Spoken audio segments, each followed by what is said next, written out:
নমস্কার, আপনারা দেখছেন ভয়েস অফ বাঁকুড়া। বাঁকুড়ার সব খবর, সঠিক খবর সবার আগে। বিধানসভা ভোটের আগে আধ্যাত্মিক প্রস্তুতিতে তৃণমূল। বাঁকুড়ার সতীঘাটে ছিন্নমস্তা মন্দিরে সব প্রার্থীদের নিয়ে বিশেষ পুজো দিলেন তৃণমূল সাংসদ। লক্ষ্য একটাই, 2026-এর নির্বাচনে বড় জয় নিশ্চিত করা। বিধানসভা নির্বাচনের আগে রাজনৈতিক প্রস্তুতি এখন তুঙ্গে, আর সেই প্রস্তুতির অংশ হিসেবে এবার ধর্মীয় আচারেও নজর দিলেন তৃণমূল কংগ্রেস। বাঁকুড়া সতীঘাটের ছিন্নমস্তা মন্দিরে তৃণমূলের সব প্রার্থীদের নিয়ে বিশেষ পুজোর আয়োজন করা হয়। এই পুজোয় উপস্থিত ছিলেন বাঁকুড়ার লোকসভা কেন্দ্রের তৃণমূল সাংসদ সহ দলের একাধিক নেতা ও কর্মীরা। জানা গেছে, 2026 সালের বিধানসভা নির্বাচনে তৃণমূল কংগ্রেস যেন বিপুল ভোটে জয়ী হতে পারেন, সেই প্রার্থনা করা হয় এই পুজোর মাধ্যমে। মন্দিরে পুজো দেওয়ার পাশাপাশি দলের সাফল্য কামনার বিশেষ প্রার্থনাও করা হয়।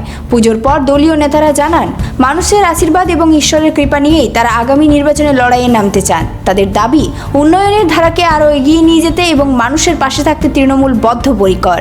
এই ঘটনাকে কেন্দ্র করে রাজনৈতিক মহলে শুরু হয়েছে চর্চা।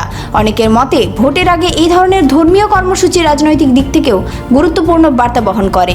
ভোটের আগে মন্দিরে পুজো দিয়ে আত্মবিশ্বাস বাড়ালো তৃণমূল। এবার নজর 2026-এর লড়াইয়ে জনতার রায় কোন দিকে যায়, সেটাই এখন দেখার।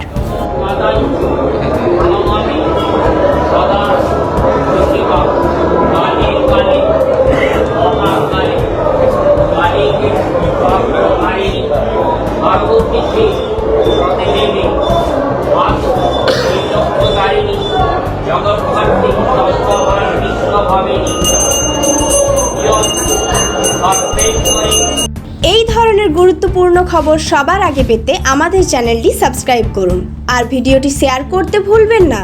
আপনার মতামত কমেন্টে জানান আর লাইক শেয়ার করে ভয়েস অফ বাঁকুড়ার পাশে থাকুন।